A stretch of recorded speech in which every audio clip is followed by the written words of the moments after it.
steps backwards after breaking in the motor. And we're going to start with putting the clutch in. We've got a center force 2 clutch, and here it is sitting on the floor. Got the flywheel pretty well cleaned up. Of course, Larry says it'll clean itself once you let it out a few times. But don't forget, there's one way to do this. It has a little sticker on here. It says this right there. It says flywheel side. And then you got the tool in here. So yeah, this little piece of plastic. You're going to put this in, and it's going to go into the pilot bushing. So make sure you have your pilot bushing installed. And then that's going to hold everything there. Of course, it wants to fall out. And then Larry's going to take the clutch and drop it. And drop it. We got the bolts, so stay tuned. Stuff is heavy. It took me holding up the clutch, and then Larry starting some bolts. And make sure you don't put your bolts in the slotted areas here. That wouldn't be good. It'd probably go flying off. But basically what we're going to do is it says center force is not required to use any type of thread locking compound, but if you do decide to use it, just use one single drop. Do not use any washers on the pressure plate. So we're using their specific bolts, and we're going to tighten them all up 1/4 at a time in a crisscross pattern.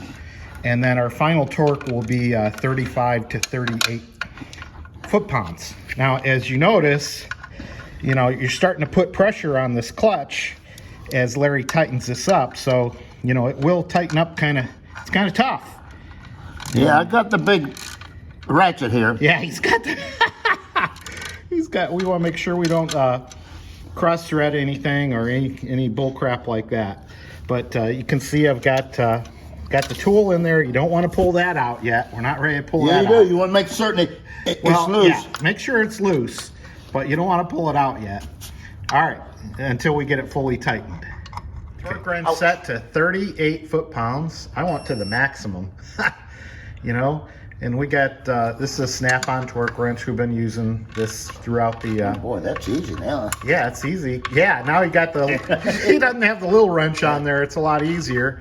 And like Larry said a second ago, make sure this is kind of loose. You don't want it bound up or anything. You want it to go in and out. We're going to go in a... Once he gets it tight, we're going to go in a crisscross pattern. And right now he's just getting it flush up against the flywheel here. I don't know if you can see, but there's just maybe a little gap. It's not quite flush yet. And we'll get it flush, and then we'll torque it down.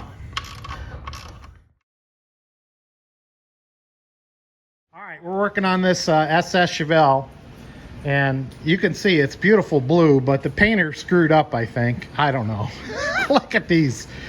Who would ever know that Mary Kay ordered 1970 Chevelles? Look at that.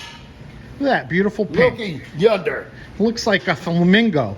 Original paint on it. But look at this. Original paint. We only paid $125 for it. But the real reason we bought it, get that piece, Larry. We got these is because they had the chrome piece here.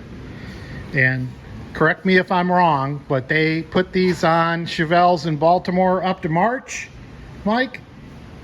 And this car was built... First week of March, I don't know. I heard a few different stuff. This car was built in February. So, and I hear these are hard to get. Let me know.